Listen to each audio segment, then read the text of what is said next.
2010, everyone had a good feeling about it. Come February, March, President Uti lockdown. Hey. All the gigs were cancelled. I packed my bags. I was like, I'm not gonna suffer equally. If I have to suffer, I'll suffer at home. Packed my bags. There's no gigs for the whole year. I'm buying a car. What was that point in your life that shaped you? That you will say, I will remain rooted? When the president eventually said we are going to level 4, that's when we did e-project Kakoli, for example. Jesus is enough.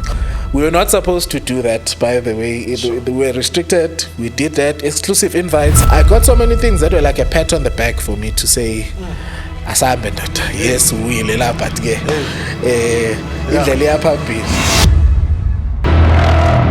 I remember saying to God, thank you for giving me a second chance, and I will not take this for granted. I'm gonna run like never before. I got champion DNA. Turn my worries into plays. Ladies and gentlemen, thank you for joining us on the Evolution Lounge. Today, I'm so excited that this episode is brought to you by Anama Productions. We're filming at a beautiful studio. A friend of mine, Ezekiel Baloyi, is running Anama Productions. If you want to film your podcast, make sure you hit them up on Instagram. Anama Productions, Anama Studios. You can do your podcast at any time. It's time for you to talk. It's time for you to have conversations. If you want to get your dream going, just check out Anama Productions. I've got a friend of mine that we collaborate, most especially on the app side. If for you who don't know, I'm a coder myself. And I met this brother, Blessing, who developed an app. Actually, it's 2 apps. The one is a music app and the one is a video streaming app. The music app, it allows artists to download and actually create libraries on this app. If you are a musician, local musician, you want to distribute your music, check out Ultra app on the App Store and Google Play. So with that, there's a video streaming. It's a more social environment. If you have videos, you want to upload your videos, social, I will be there. You'll find the podcast on the Ultra social. So just go to the App Store and download that. Moving on with the podcast today and today's episode. I'm so excited to be joined by this man that I've worked with. I've much respect for this brother. I think most of all is integrity beyond everything, is consistency. Siyanqoba Mthethwa, I mean, a lot of us know who you are, and I promised myself today to not go into detail because a lot of people, I think they know who you are. You have introduced yourself in many platforms. So many times, but today I want to get into more practical stuff. And with that, I want to welcome you, my brother. Thank you for coming. Thank you, man. Thank you for the invite. I'm truly honored to be here. Listen, man, they don't know I've been sweating. And I'm saying this hasn't happened before because, wow. I think it's the much respect that I have for you now. I'm surprised. You come across as very calm. I don't know why you are stressing today. Look, getting into the conversation and having worked with you and things that I've said about you on your biography and your profile, and which leads to the process that we're talking about today, is the process of becoming. And I admire even today your journey from where I know you personally, and many people that know you. I know you personally because working together at Joyous Celebration. But one aspect in which is a trait of becoming, and that we actually don't talk about, leadership, that comes from upbringing. And for me is the fact that you were brought up by umfundis, a pastor. You are a pastor's kid. How did that work into your leadership modeling? Being groomed as a leader. How did that affect your upbringing? It's quite a pivotal point in who I am right now, and as you correctly put it, it has formed a bigger part of my journey actually, because even as a child, when I started growing into the music thing and finding my feet, I started exercising these skills at church. And as I was doing it at church, now and then there would be gaps. Maybe you find that in the church choir, there's no leader to actually implement one or two things. And if I may explain, my church is a Pentecostal church. It's Full Gospel Church of God. And at the time, there were no musical instruments. And meaning that there was no musical director. Like we know now, churches have musical directors. And that's a leadership role, by the way.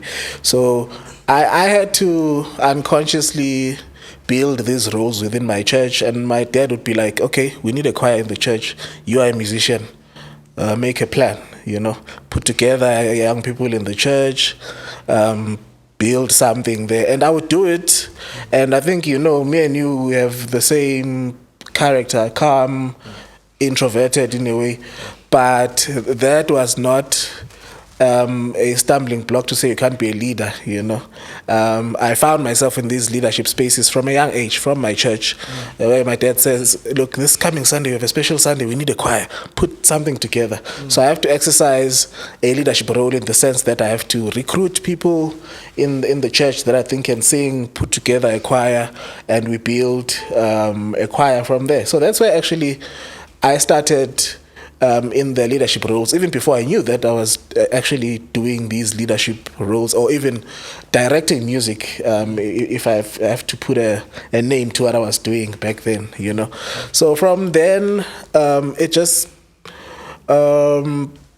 became a thing that wherever I find myself at, apart from church even, community choirs, community groups, I mean, I'm not lying to you when I tell you that I did not know what people saw in me at that time, especially as a leader, because I would join a group just by, just as me wanting to play a keyboard, that's it. But as I work with these people, then they start putting me in leadership positions. And that time I'm the most quiet person in this setup, but they'll be like, you need to run this. And I would do it so effortlessly for some reason until I grow up to understand, which, okay, then it means there's something that's embedded in me, which is a leadership skill, because 80%, if not 90% of the spaces I've found myself at, I'm always a leader in those spaces. Even now, most of the shows, the gigs, the projects that I do, I'm either producer or musical director, but I have some leadership role or the other. And it did not start now. It started when I was young, when I didn't know it was actually a leadership role. I remember at another podcast, I was saying that when I started producing music, I did not know that I was producing music. I was just putting together notes. My first album that I did, which was a jazz album, I arranged, put music together till the end. And I was still at school, varsity, studying music. And they just told me, what you were doing here, this process is what we call actually producing music. So I was like, oh, wow, okay. So this is what producing music is. So it has always been in me. I just had to put names to it later. And as I grew in doing it, and as I got comfortable and as I got more experienced, it sort of just became a part of what I do till today. And what are some of the disciplines that you had as you were growing up that your father instilled in you as part of the leadership? I think there we almost have something in common, because my father was extremely strict. I'm from a heavy Christian family, and my dad was definitely strict. My mom also didn't play. So I'm a firstborn at home, and I think I got it the hardest. There's nothing they did not teach me, and in terms of discipline, I was properly disciplined. At some point you'd think, these people, do they even love you? The way they used what you call the iron fist, on me, and like I swear, I think a week wouldn't pass without me getting a hiding once or twice, But I also had to understand that I think I was naughty also in a way, because I got disciplined the most. I got taught a lot by my dad, by my mom. I mean, my mom would literally force me to attend Bible classes at the age of 8, 9. bought me a Bible. Go sit there. At times, I don't understand what these people are saying. I'm too young for the kind of things they're talking about. But she would take me religiously. So, like, on Wednesdays we'd go for Bible teachings and all that, and it was not fun at all. But that's a journey that shaped who I am from home. I mean, like we always say, charity begins at home. I definitely got.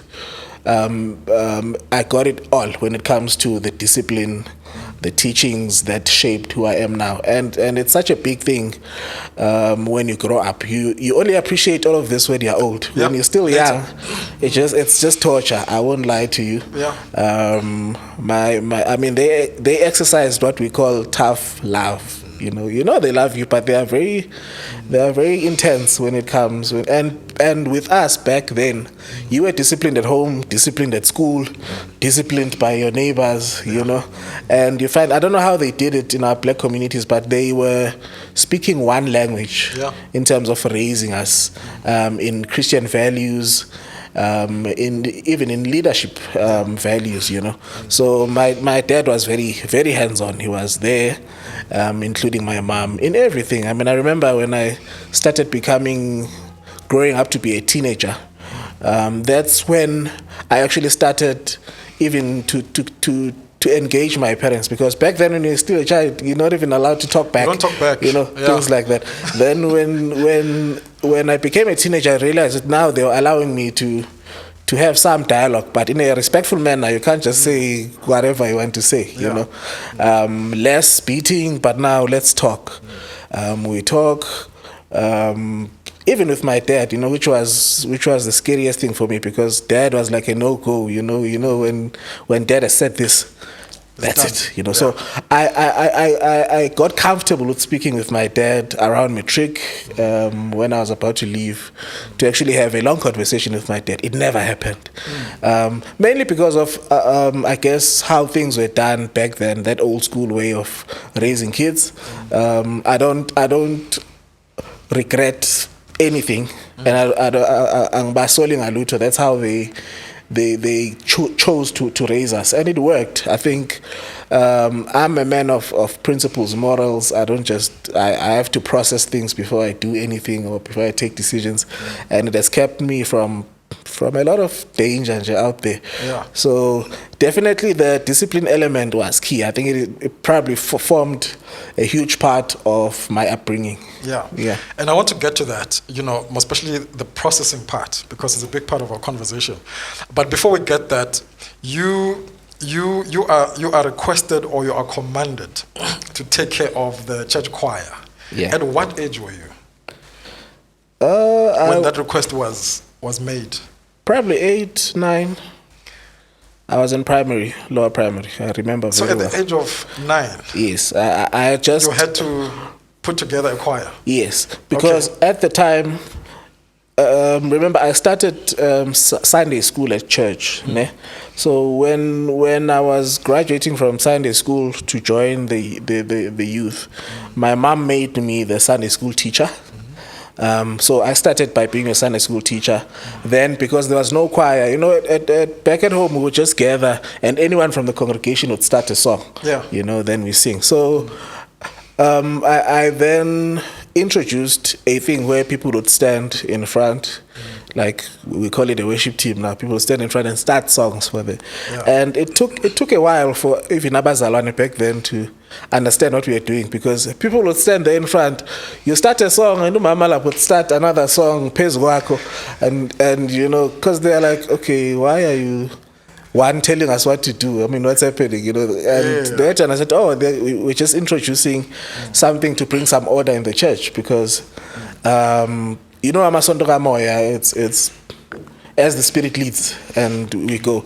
So at that age, I then had to start implementing these things at church. And like I said to you before, I did not put a name to it. I didn't know what it's called. But I just knew, because I saw it probably at another church back at my township, because there were some advanced churches, and I would go to churches and I would see the churches having our worship teams, and especially the youth services. So I wanted that also for my church. You know. Yeah. But where do you get the knowledge and understanding, that your dad asks you from trust? And I think that's one thing that we need to give it to him, that he trusted you with this role. But that trust comes from somewhere, all right? And how old are these people, that you put in as the choir or the worship team? Are they able to listen to you? And that is us now talking about the grace. But that trust, where does it come from? Did he see you do something before, or did he kind of understand that you will actually deliver, to start a choir? Yeah. Yeah. I think more than anything, he trusted the process more than trusting the individual. Meaning that, one, for your information, my dad was a choir conductor at his school. He was a teacher by profession. Okay. So he saw qualities in me of a choir conductor, because he does the same thing himself. So when he's putting me there, he trusts that if I get it wrong, he will then mentor me at that young age. And he knew I've got the basic knowledge of which I got from observing him do it with the choirs, because he would take me to his school whenever he's doing his things there, and when we are waiting for him to go home, maybe he will after school then work with the choir for an hour or two, then we head home. So I would observe and watch him do all of those things. So when he entrusts me with church, it's simply because he knows that he has instilled something in me that will be useful for the church as well. And also what he's trying to do is to get me to be comfortable with doing it, because he knew that I was shy. Back then I was extremely shy. So he's getting me to snap out of it at that tender age. So I think more than the trust, he knew that the process overall, him teaching me and him believing that the little that I know would be sufficient for the church choir, So I think that's where it really started from. Yeah. What are some of the mistakes that you've made, and that became lessons while you're putting together the choir? What are you learning? What are the mamas saying? The elderly, how old are they?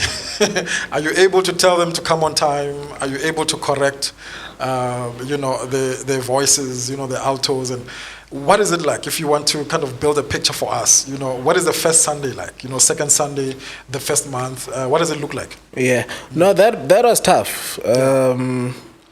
Because literally it was a mixture of umama omdala, ingane encane, middle-aged people, and for some funny reason, and I don't know how it happened, I got some respect from majority of the people at church. Yes, one or two people, they wouldn't come back after a session or two, but God just gave me the strength to stand there and sound like I know what I'm saying, boldly. So I don't know, maybe it's the backing of my dad, or maybe he said something before I walked into, I don't know. But I did have that grace to it was like, when you read the story of Jesus Christ at that tender age when he was teaching in the temple, it was like he taught with so much wisdom and grace.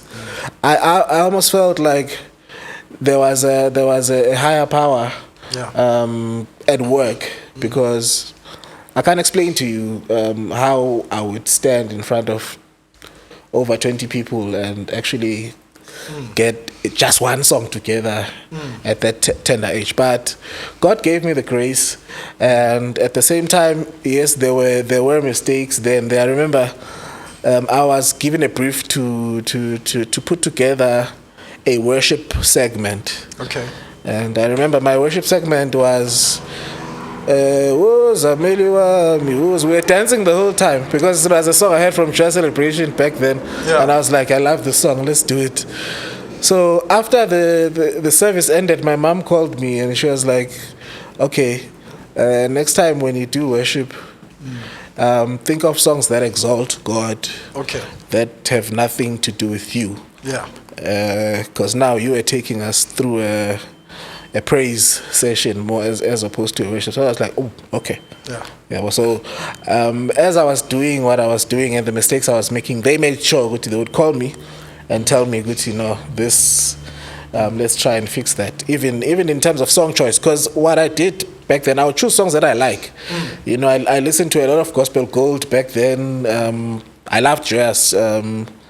All these, oh, your Lord, I can feel back in the day. So for me, my point of reference would be those songs. Yeah. And when you're young, you just want to implement what you know without thinking if it's relevant. So I had to learn. Yes.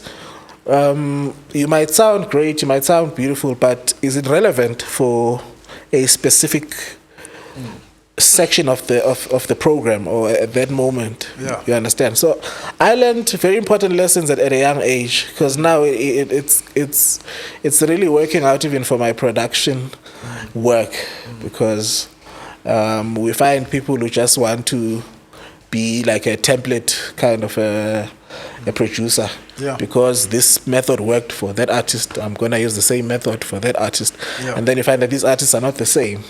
It worked here, it won't work here. Same method, but it won't work. So I had to learn relevance. I had to learn to apply your mind, apply wisdom when you're executing these tasks. Yeah, for me, that was the biggest lesson, actually. Which is a big part of mentorship, right? Yeah. A lot of us, think that we can just wake up and do stuff because I'm looking at Siyanqoba or looking at Nubeko doing something. But we forget the process of becoming. Yeah. And when I'm listening to you, your parents really played a pivotal role in shaping your music career, who you are. But for someone else, might not necessarily be about parents. Yeah. And the question that I want to bring to you while we're still talking about, the genesis, of you being a leader and you being a musical director, what sort of an advice would you give someone who is aspiring to be a Siyanqoba, when it comes to mentorship, Yeah. What sort of guidance? For you, yes. I mean, you had no choice. You're going back home. You'll get a hiding if you don't listen. You are under leadership. This is your parents' church. But for someone who is not in that environment, how important is mentorship, guidance from the elders or from someone else who has experience? How important is that? It's everything. It's literally everything. You need people who have gone through the test of time, who have worn different hats, worn different T-shirts, made multiple mistakes, because they don't just speak from a point of passion, but also from a point of experience and maturity that only comes over time. You understand? So I would really encourage, if you know and you feel, it's very easy to determine when you have a gift. It's that one thing that gives you sleepless nights. I would lock myself up in the room, and they would get worried at home. Why are you always in your room? And that time I'm listening to music, and when they bought me a keyboard, I was sitting with my keyboard the whole time. So that one thing that gives you sleepless nights, that one thing that makes you dream. I mean, where I am now, I dreamt about it when I was very young. So once you have that burning desire to become what you see us doing now, find people use people around you.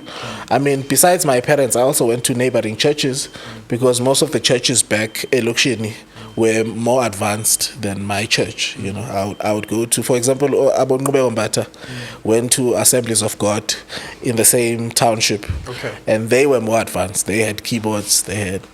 So I would go there on Fridays during their youth services to just fellowship with them and observe what's happening there. So besides learning from my parents, I wanted mentorship from other people, so that whatever I learn, I'll come and implement this side.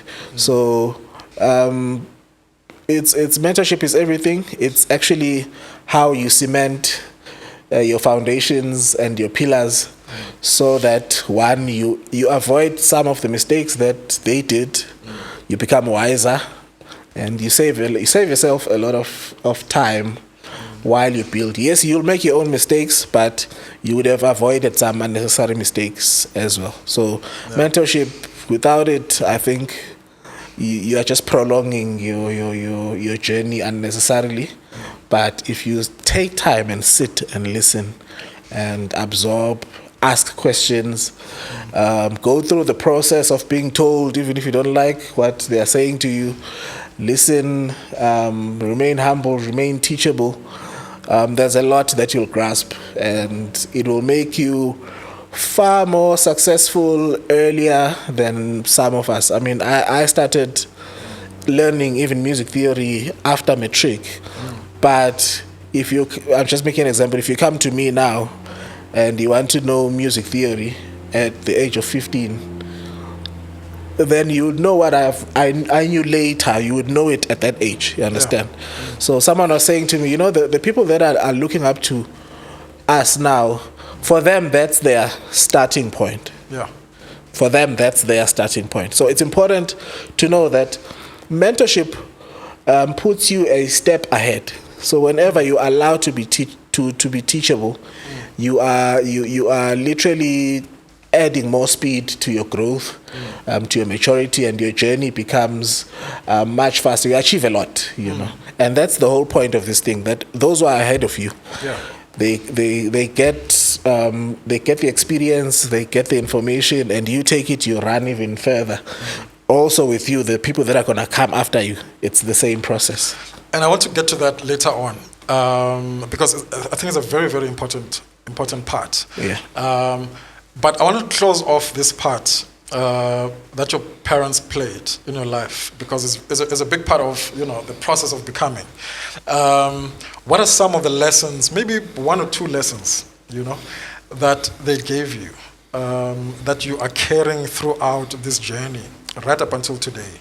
What are some of those important lessons that you can never discard, you can never throw away? Yeah.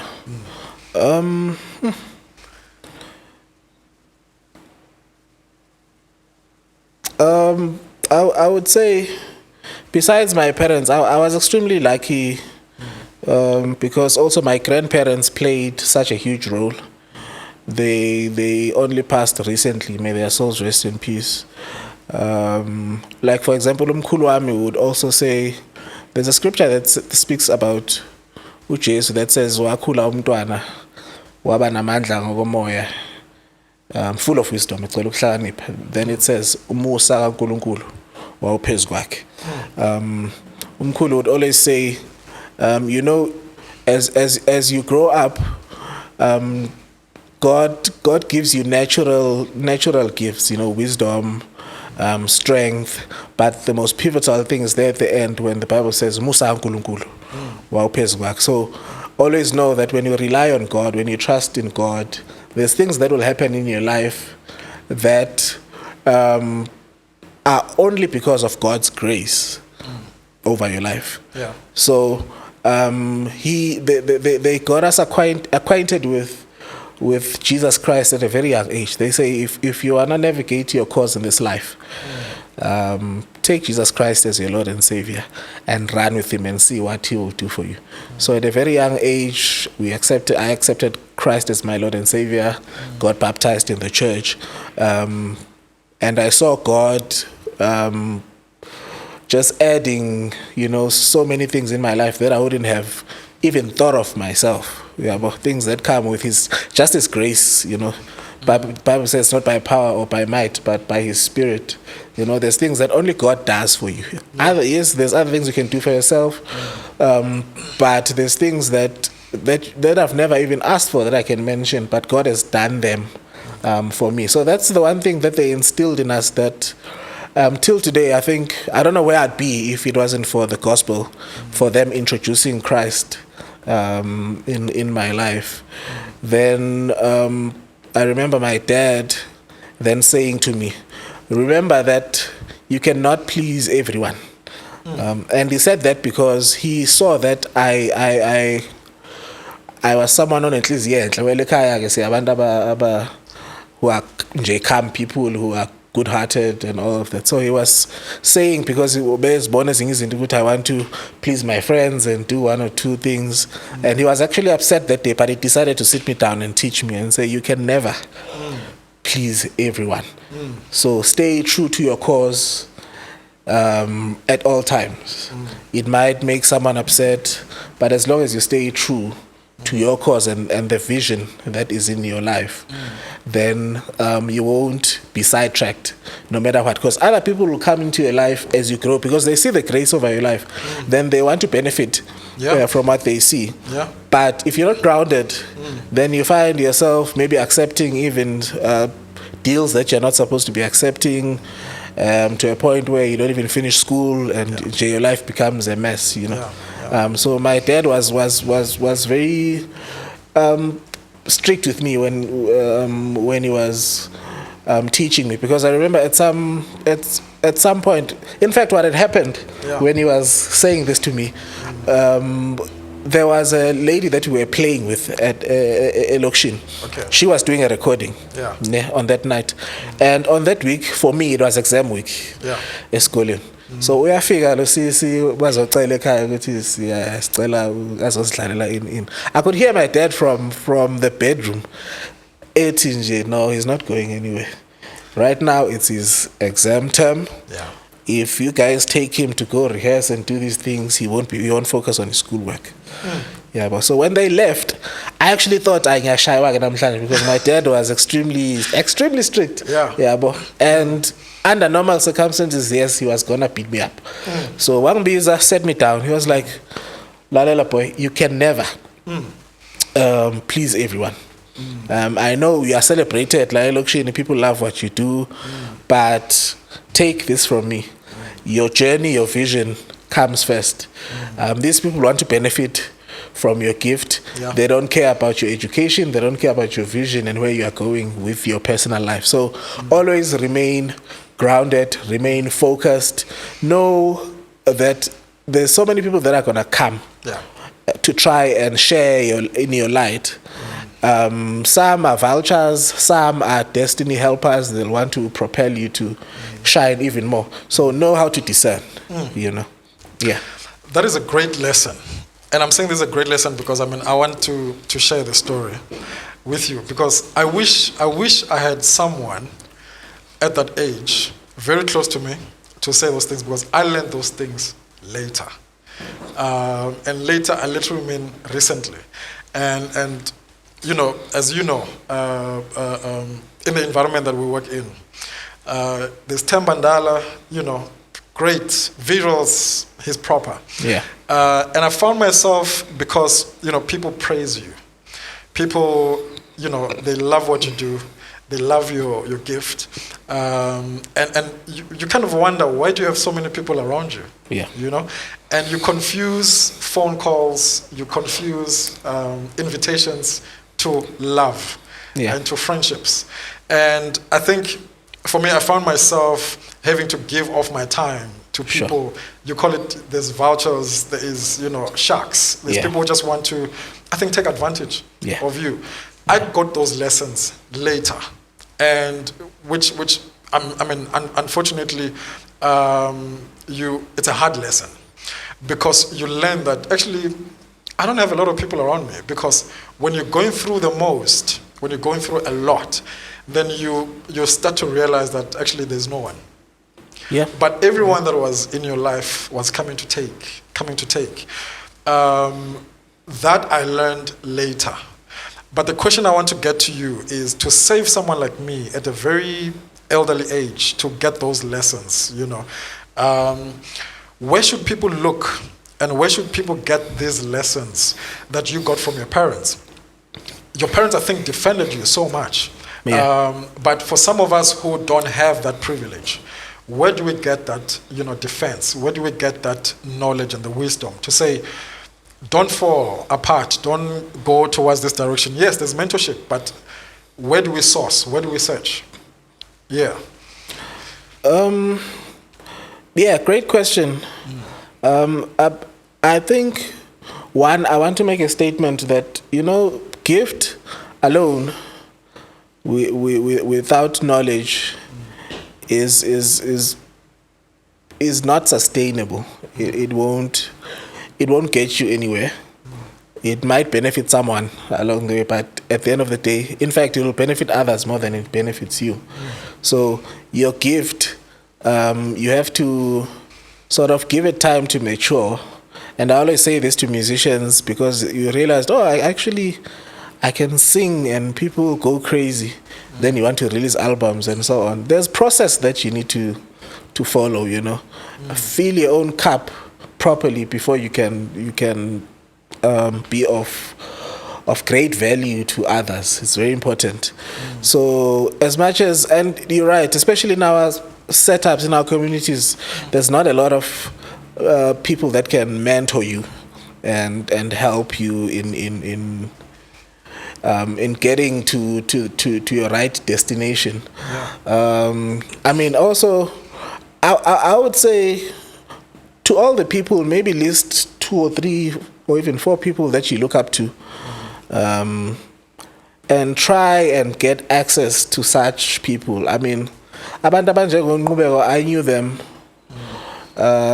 from just leaving my home and going to assemblies and introducing myself. At some point, because we are now close with and it started when I was a toddler. Mama would literally just leave me because instrument I would literally cry because I want to go sit. Whenever we attend weddings, she would just let me be because I would want to go sit where the instruments are. I just had that thing in me, that thing that I want to come close to it as much as possible. So that's the method that I used. And also now, because we have technology, we have abo TikTok, abo YouTube, there's endless information there that can really help you understand so many things about what you do. It's very important to know that, yes, you have a gift, but you need to pair the gift with knowledge. So if there's no person, for example, in front of you, make use of social media in the meantime. Make use of platforms that will teach you. Podcasts like this are actually designed to help so many other people, Make sure that you set those pillars yourself. You've got a gift, so it's your responsibility to set the pillars to help you grow. So bother yourself a lot in terms of acquiring knowledge. You've got the gift, yes, but pair it with knowledge so that as you go through experience, you are able to conquer so many things. I'm gonna use an example that might not be related. When Jesus was in the wilderness, 40 days and 40 nights, scripture says Satan came on the 40th night to tempt him. And the whole time when Jesus responded, he kept saying, "It is written," because of the knowledge that he acquired. And when the enemy came to test him, he responded with knowledge. So sometimes you come with your gift in this space, and people want to exploit you and tell you, "I'll give you 1 million. We'll do this project. You will see once it's out there. Tomorrow they'll give us 1 million." And if you don't have knowledge, you go there blindly. And when you have knowledge, you know there's no such deal that will just come out of nowhere. So you learn to just avoid things that will kill your ambition and your drive at a young age. So pair your gift with knowledge. Knowledge is everywhere right now. Get it from people around you that are mature. Get it from social media platforms. Get it from YouTube. Equip yourself with knowledge. Bible says where there's no knowledge, people perish. So knowledge for me is key. So that foundation was very important, and I want to move to the next phase of your life, where you are now independent. You're by yourself. I've skipped the parts where you've learned the keyboard, you've become, you're sharpening your skills. But the role that your parents played, and has played a very, I'll say this is the biggest foundation they've given you, and that includes knowledge, right? Discipline. that process, I think, is a very pivotal role. Now, you're moving away from home. You are now by yourself. Finally, Yeah. The parents are not there to watch you. Accountability is over the phone or maybe over a visit over the weekend. Yeah. So, what did you carry, and how did that look like for you to now move and be independent? You're going to university to study music. What are some of the things that you can talk to us in terms of now that transition of you being independent? One question is, did you now feel like it's time for you to explore what you could not explore in Lille because of your parents? Did you explore? How was it like? Or were you still that disciplined child that your parents actually, put on top of you? Yeah. I'm gonna try and tell my story briefly. Yeah. When it was time for me to choose a career, grade 12, I tell my mom, ngifuna music. And my mom looks at me, she's like, hey, out of all the things you could choose, you want to go do music. Where are you gonna get work? Blah blah. Remember back in the day, music was not as established as it looks now. That was, I finished matric 2003, I think. Yeah, 2003. So she goes to tell my dad. The answer I got was a straight no from my dad. He was like, "There's no ways. Music is just something you're doing on the side. Get a qualification so that if things don't work out, you can fall back on this thing." Okay, understandably so. He's my dad. He's trying to secure, secure me. Then I go. I study electronics engineering at a college. I fail. Yeah. Was it an intentional fail? I would say that. Not intentional in the sense that I didn't attend classes or whatever. I thought I could do it, but all I could think of was just music. Because I told myself at a long time, this is what I want to do. Yeah. So I went, they sent me away. In fact, they sent me to a free state where my cousin's sister was, to try and take me away from the influence, your music, which was in Durban.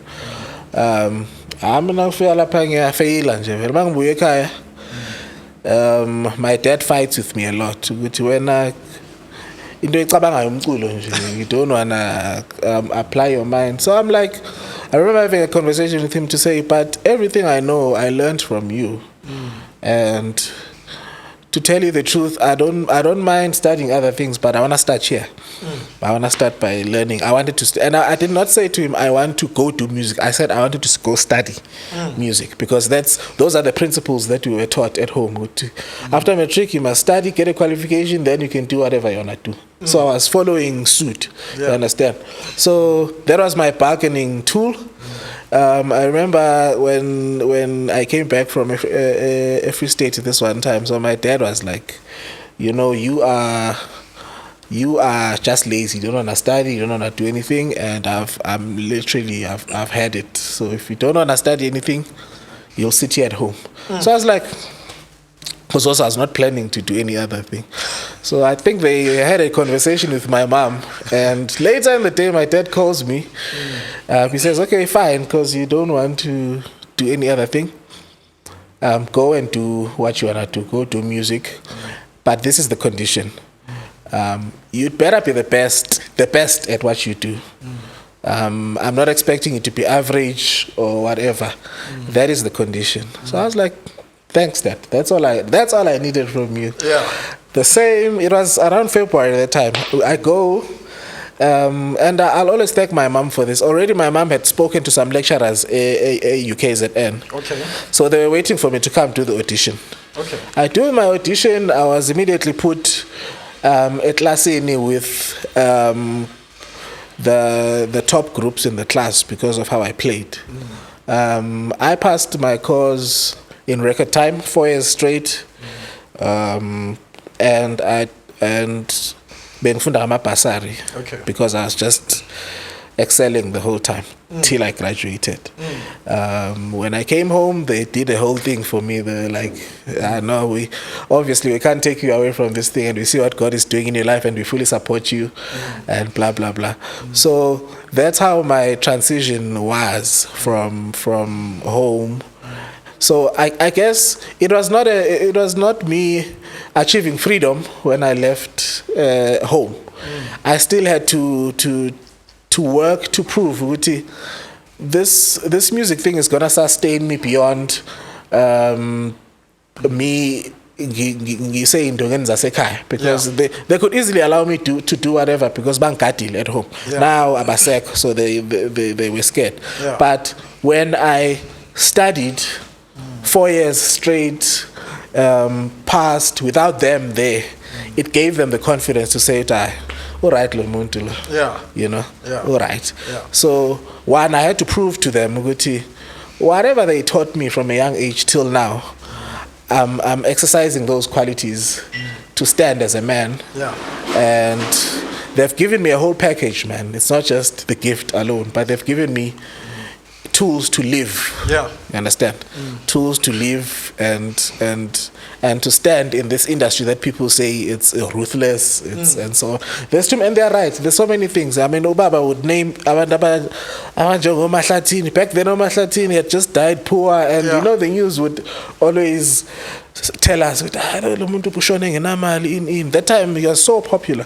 So my dad would be like, so Mahlatini, like, no, but Mahlatini and me are two different things. I mean, if they say the entertainment space doesn't work for me, there's the academia space. I can do something there. I can do production. I can do multiple things. So I had to get them comfortable in the fact that I've got so many sets of skills within my gift that is gonna sustain me.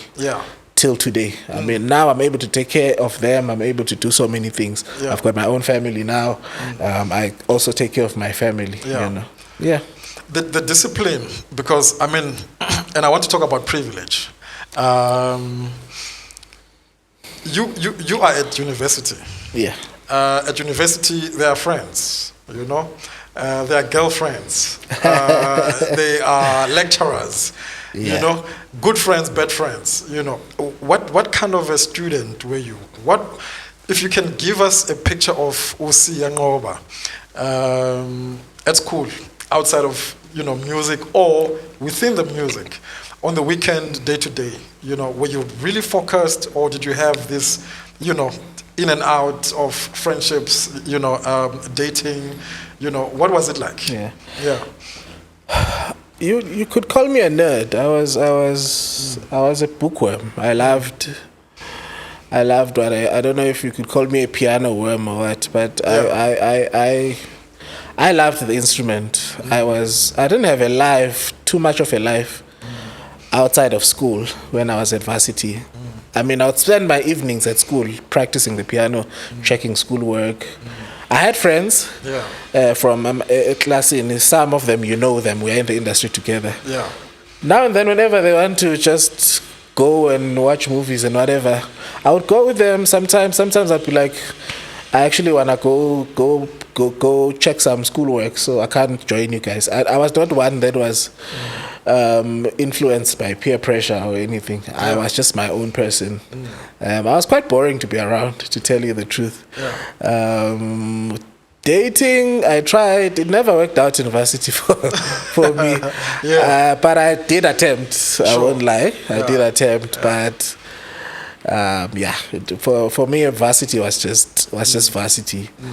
And what then ended up happening was that on my weekends, I would be doing gigs. I started working with the likes of Abo Swazi Dlamini when I was still at varsity. Abo Ernie Smith, Sipogazi. So my weekends were for gigs. Even people like Abo Expanding, we worked with them while I was still at school. They had a lot of gigs. So most of my gigs was just me making money. I remember I bought my first car when I was doing third year. I was still at school. A lot of students are like, yo, hey. You are just you are living the life, because that's all I did: work, study, work, study, work, study. Yeah. Yes, now and then go out with friends, but probably that formed 20-30% of my life. Yeah. And so I want to get into that. So there is this variation, and now I want to bring it to the third part. But so part of evolution and part of becoming, the process of becoming. There's a line that says the process of becoming, how change actually works over time. Sure. Right?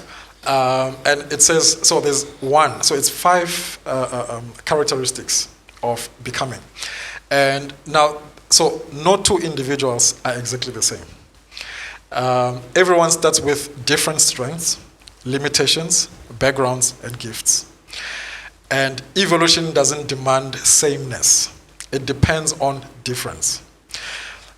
What I want to know from you, Siyanqoba, in you being the introvert that you are, in you being a piano worm or bookworm, focused,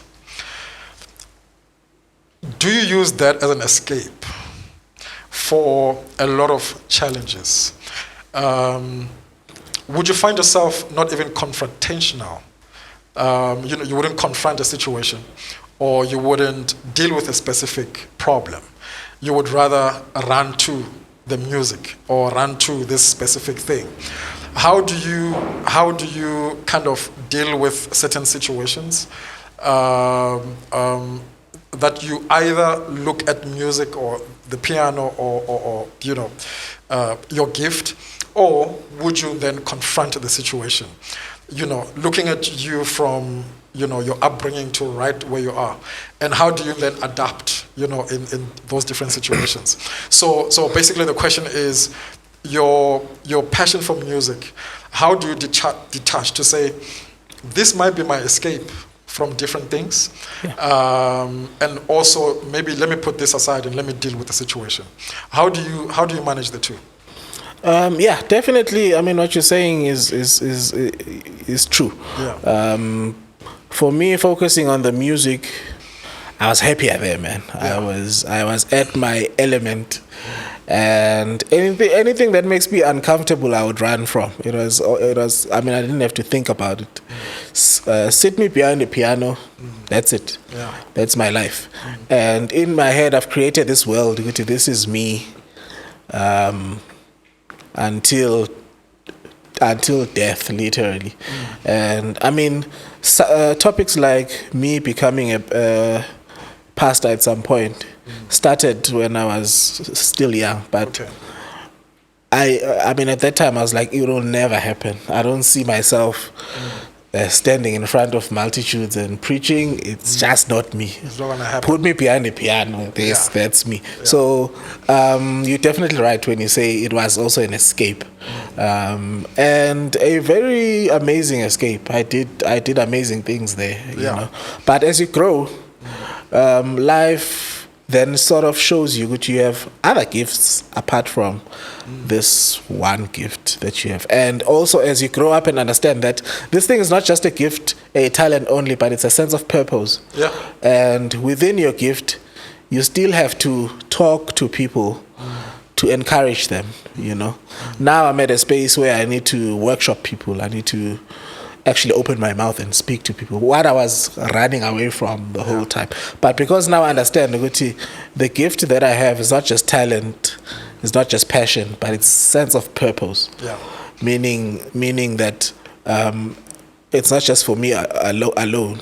Other people need to benefit from this gift. So yes, as I grow up now, I'm learning to confront the weak spots, the weak places about Siyanqoba. Yeah. Me sitting here and talking so comfortably now, it was never like this. It took a long. Actually, I was running away from podcasts for a long time. Okay. It's only now that I'm accepting these things. Sometimes I would turn down gigs too. I was always workshop will give you. I didn't even care if you gave me $1 million because I mean. So, 2-3 hours talking to people. What will I say there? I'll just look like a fool, But I had to come to a place to understand that ukuthi, for this thing, for me to be, for this thing to become what it is in its fullness, it also involves me mentoring others. It also involves me being more outspoken, talking to people. And I've learned that you don't need to acquire confidence over time. You do it shaking, you do it scared, but you still do it. You gather the strength as you proceed along the way. In fact, I had this idea in my head, as you grow up, so I waited for the time when I was old. And when I got old, so what must happen? No, you must confront. Do what you need to do. Yeah. Yes, you will look like you are freaking out. You will be uncomfortable. But the more you do it, is the more comfortable you get. You get to it. So yes, at some point, the piano. You see, there's no piano here today. No piano. Just the bass. Exactly. Yeah. So, but I'm talking piano, I'm talking gift, I'm talking what I do. Yeah. So, you can have an impact even when there's no instrument in front of you. So the gift that God gave me is becoming sense of purpose, because I'm able now to impart what I've acquired over the years to the younger generation. Yeah, and I want to put you on the spot because, and we'll have, and I know a lot of people that would watch you speak everywhere. It will be about joy celebration and the music, but there's some wisdom I want to extract from you. And when I say I want to put you on the spot, is I'm hoping that you will allow me to get into this. You've walked this journey, and when I hear you talk, we always go back to the center. I strongly believe in my theory, and listening to you speak, I'm kind of proving that my theory is correct.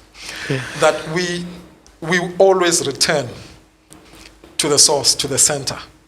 You will start, there are phases in life where you start from the beginning and you experiment and you are taken through this journey. Yeah. You are being processed, but you are being refined to go back to the center, to where you come from. And that speaks to God's will. Yeah. And you are talking about, saying, I would never be a pastor. Would never be in front of people talk. Yeah. That's your will. Yeah. But God's will is separate from that.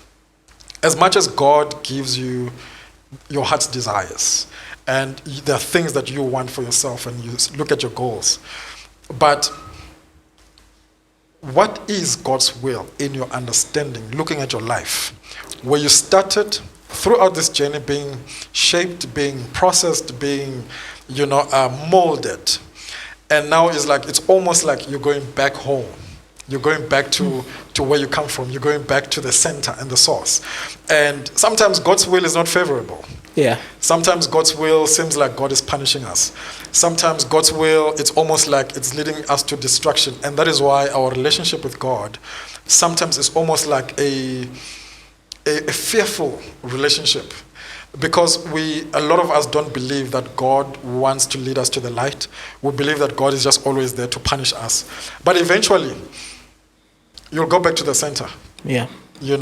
I want to understand your knowledge and your understanding of what God's will is. Looking at your life and where you've been going through and where you are and where you're going. That takes my whole journey in stages. Yeah. And like you were saying, I remember even my lecturer saying that, in the music alone, you'll always come full circle. Yeah. Where you start, you'll end. But at the end, that's when you come back with so much knowledge and experience and the wisdom that you've acquired over time. So I've had to learn that, the ultimate will of God for what I do is to really preach His gospel, His goodness, using the medium, using the gift of music. So I can impart those good news through me playing piano. If you check now, I've got albums that I'm doing of myself just as an artist. Yes, it sounds jazz, it sounds African, but the message is Christ. So that's the center for me. The center is God. Right there at the beginning when we spoke, I said to you, I quoted a scripture that my grandfather gave me, which was wakhula umntwana waba namandla ngomoya ecela ukuhlakanipha umusa kaNkulunkulu ophezu kwakhe. I was young then. I can tell you now, ukuthi God's grace has carried me till right now. You understand? I've been in cases where, and I would think to myself when I'm sitting at home, yes, if it wasn't for God's grace, I wouldn't be here. In fact, me being here has little or nothing to do with how great I am as an instrumentalist. It's just God putting me in influential positions, God allowing me to meet certain people, God putting me in these platforms. I just see the hand of God everywhere. So, and God doesn't allow you these privileges for nothing. You know, God puts us in these spaces so that we speak about Him, we speak about His goodness, and people must see us do what we do, and their lives change. You know, so I will always stand and boldly say that God has been good. God has taken me through some dark places, and because of the gift of music, the gift of song that he gave to me, it has at some points even healed me, at some points saved my life, at some points I've used the same gift to heal others, without me even, I mean, I've heard people say at some point I was playing at a crusade back at home. People would say they would hear me play, and people would get healed, people would get saved, and all of that. And I've taken those things seriously because I know that God is using these gifts for His glory, for His benefit. So as I grow up, I've learned to the will of God is for my life is to understand that all this kind of impact and influence is not for my glory, but it's for His glory.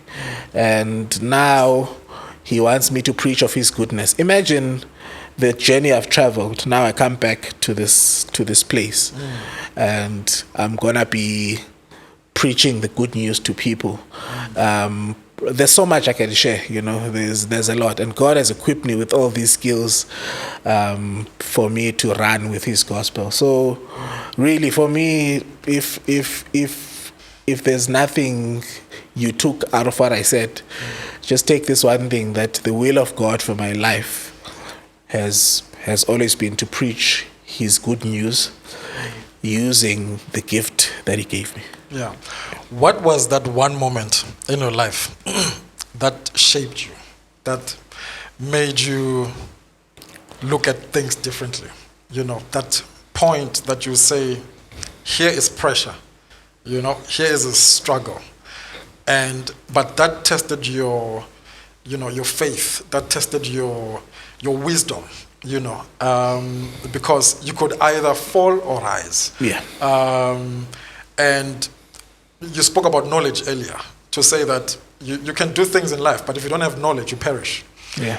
And this is the time where you say, this is where I'm sourcing all the knowledge to actually apply it in this particular time. Sure. You know, to remain grounded, to remain, you know, steady. So what was that point in your life that, you know, shaped you, that you will say, I will remain rooted? Yeah. Without disclosing a lot, yeah. There was a point in my life where I lost everything. Literally. I rose nicely, achieved so many things, got married, the marriage didn't work out, lost everything I had. Everything you could think of that could go wrong went wrong. And I remember waking up at this one day saying to myself, you know, there's only one thing that will save me at this point. It's me going back to my first love, which was music, which was making music, playing music. So in a way, I had to put aside this part of my life that is just such a mess right now, and focus on this one thing that I know.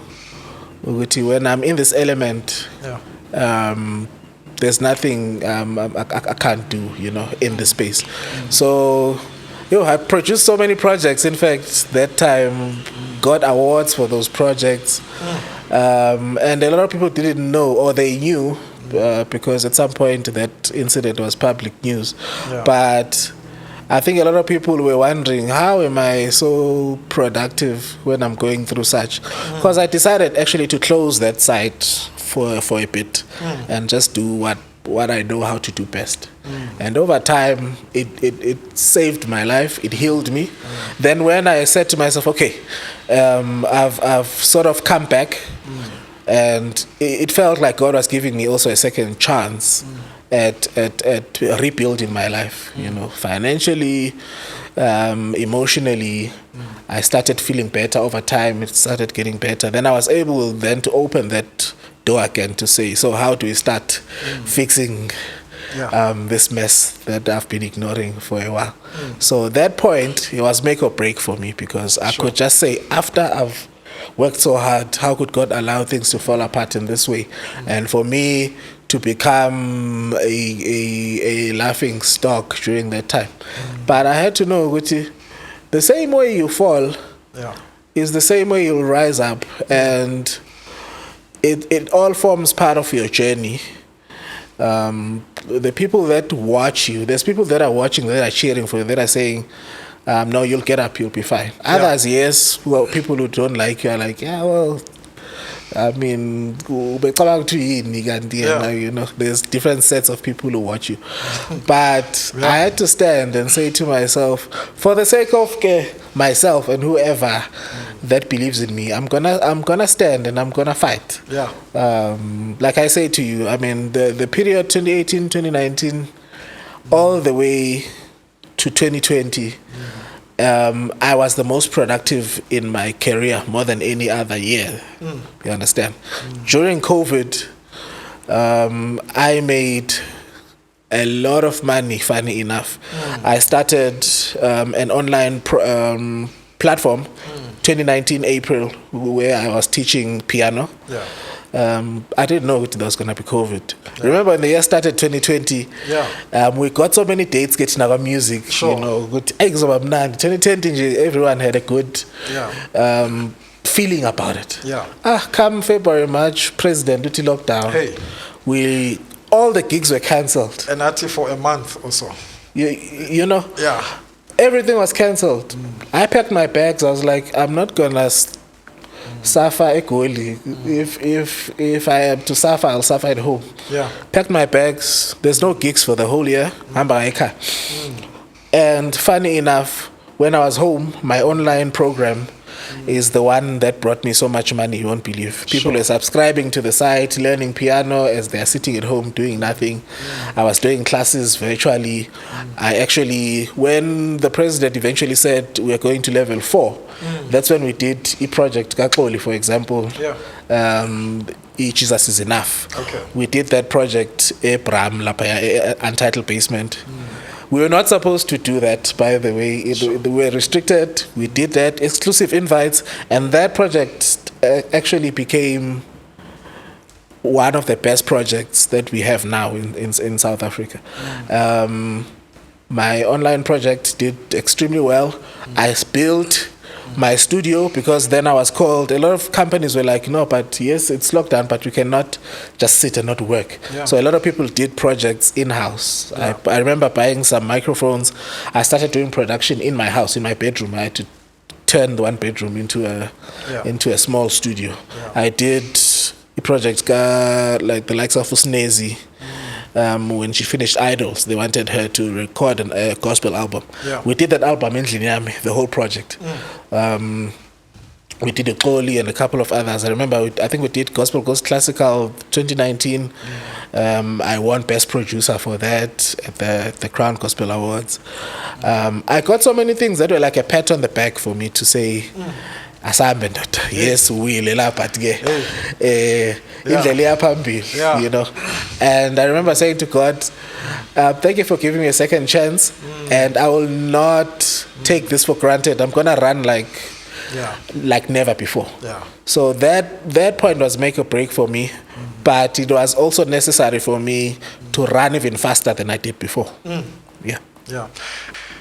what was your support system when you were going through, losing of things, when you're going through divorce?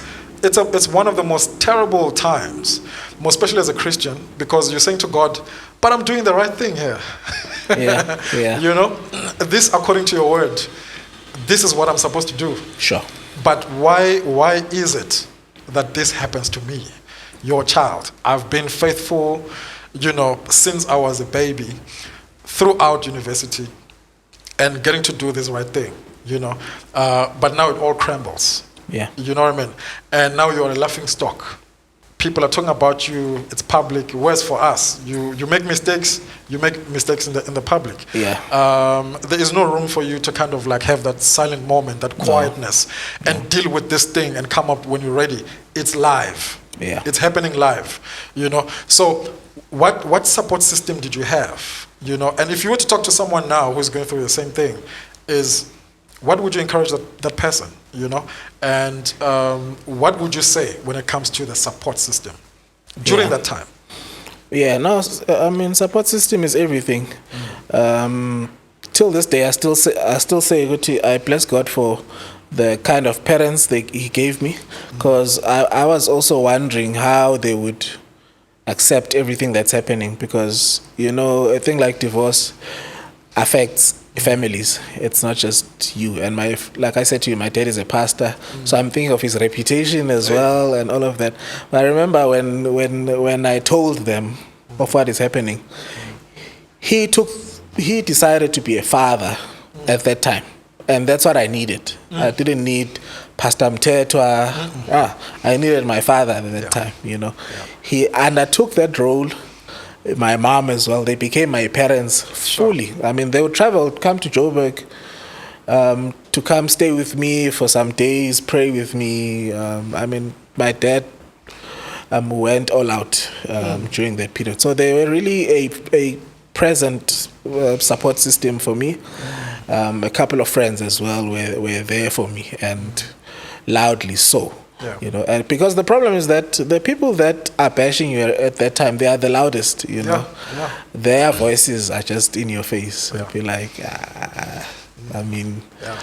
Njani manje, And now, apart from these loud voices, you are also beating yourself up. When thinking, how could I have been so stupid? How did such things happen to me? Until I had to learn to just, forgive yourself.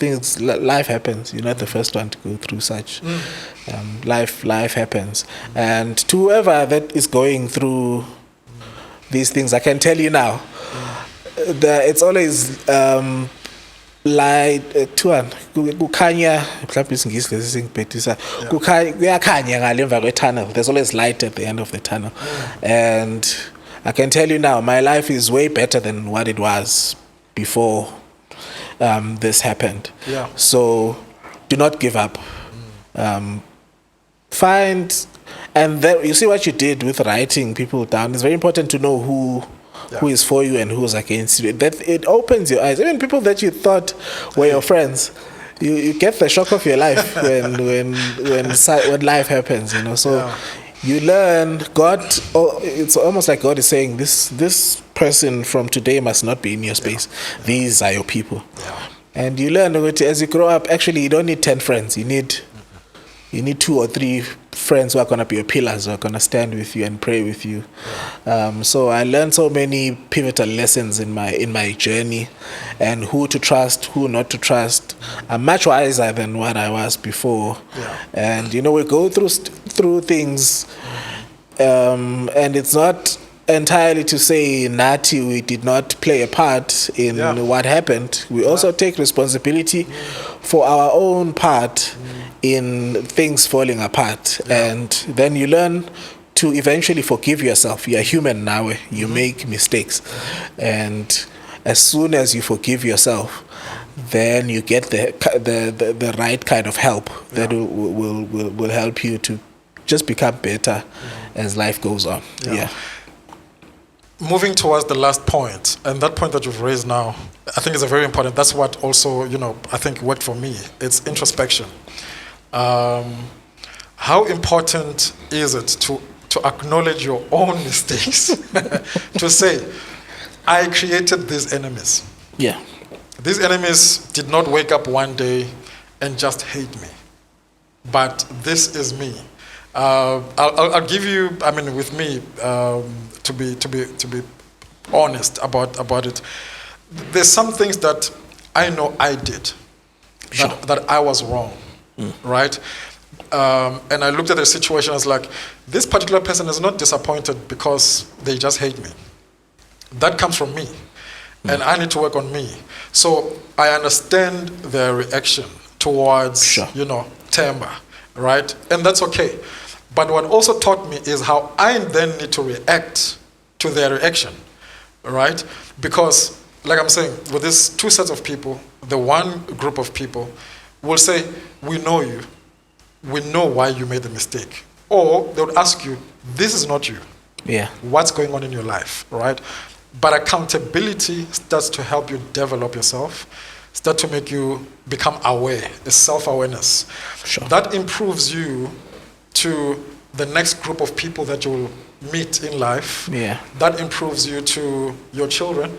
That improves you to your spouse, next spouse, right? So were you at some point accountable? What was self-awareness part of your healing process? Part of your understanding, in fixing certain things, in your life and becoming the person that you are today, being the best producer, and I think being the best teacher that you are today, I respect you so much today, when I look at you, and I think that you are filled so much with the Spirit and wisdom. But something must have happened, and which is maybe, self-awareness and work. Sure. What was that process for you, to get to that point when it comes to self-awareness and, introspection, working on yourself? Yeah, I think I had to understand a very important lesson. Remember, I was saying to you, as I grew up, I would stay on what I know how to do best, stay on the instrument, produce music. For me, that was my world. One, I had to learn that there's music is just actually a drop in the ocean of life. Ne? Meaning that you still have to engage and deal with people, and have conversations that have nothing to do with music, because musicians fall into a trap of just knowing music and music-related topics only. You don't know anything about sports, public relations, current affairs. You just you know about chords and that's it. So when life happens to you, you are not equipped. You're not ready. So when things started happening, I had to understand that I'm also human like everyone else. So I'm not immune to challenges. And for me to deal. Remember, I said to you when things happened, I closed that space for a while. I just focused on doing music because I knew with Lawa music I could never get it wrong, and I was well equipped here. So it took me years to actually open that door to say, okay, let's see now. Let's see.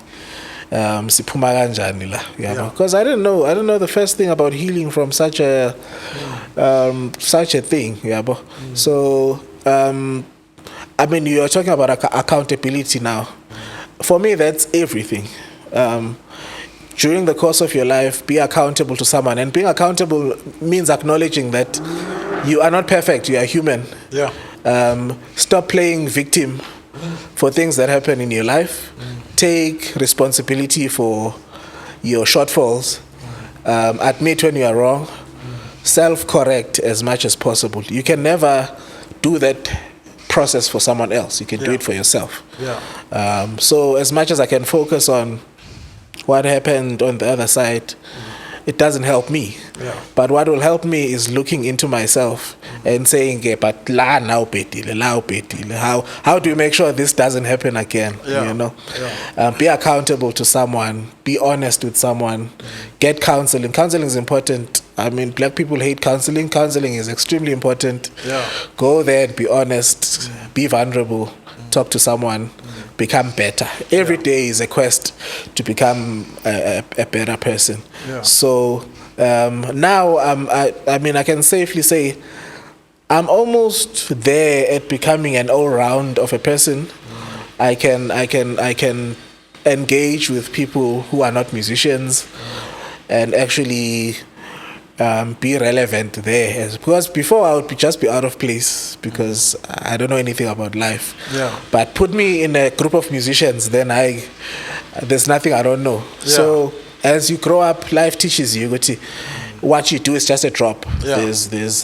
There's a whole ocean of life. Yeah. So you learn about life. You learn about people, and you learn how to incorporate the skills that God has given you to engage, to be relevant with other people, and that's how you become, in fact, more impactful even in your gift.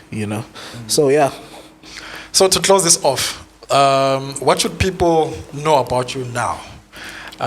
What are you working on? Yeah. And you told me that you're busy with Bible school. I'm disclosing it.